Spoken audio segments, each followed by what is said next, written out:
En attendant le jour de Noël, sapins et décorations scintillantes apportent un petit air de fête à ce très chic palace parisien au volume grandiose. Côté cuisine aussi, la tradition est respectée. Une brigade de 17 cuisiniers s'affaire à mettre en musique la partition du dessert emblématique des festivités de fin d'année, la bûche de Noël.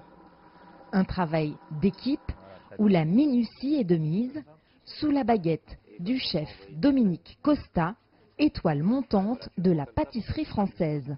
Là, en fait, on va faire le montage. En fait, on va voir tous les ingrédients qui sont dedans. Donc, on a la crème au chocolat, la mousse au chocolat aux boîtes Saint-Al. On a la marmelade de mandarine et passion. Et là, on a le croustillant de sarrasin avec le biscuit.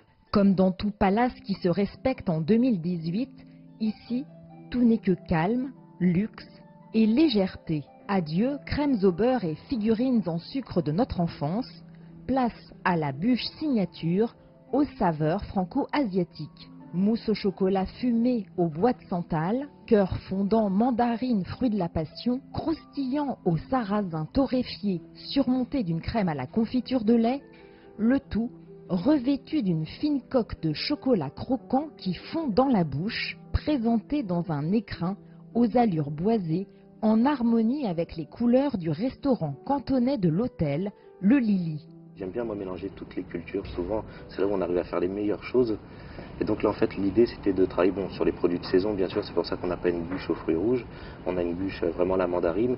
On a amené un peu ce côté passion pour amener un peu plus de saveur et un peu plus de fruité à la bûche. Et on a travaillé sur du chocolat mais fumé au bois de Saint-Al, voilà ça c'était plus le côté orient. Des trésors de savoir-faire et une bonne dose d'inventivité déployés pour un seul objectif, la satisfaction du client. Moi, ce qui me fait plaisir, c'est au-delà de la pâtisserie qu'on crée, c'est de voir le sourire des gens. C'est que le client finisse par un bon dessert et qu'il reparte avec le sourire. Donc c'est pour ça, en fait, ce qu'il faut créer, c'est de l'émotion.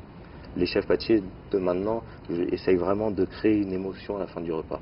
Avec des carnets de commandes remplis jusqu'à 1 an à l'avance pour ces créations estampillées luxe, le succès de la bûche de Noël, remise au goût du jour depuis une dizaine d'années par des chefs stars et des outils techniques sophistiqués, ne se dément pas. En France, c'est vraiment une époque que les gens aiment bien parce que c'est ce côté familial, le côté partage.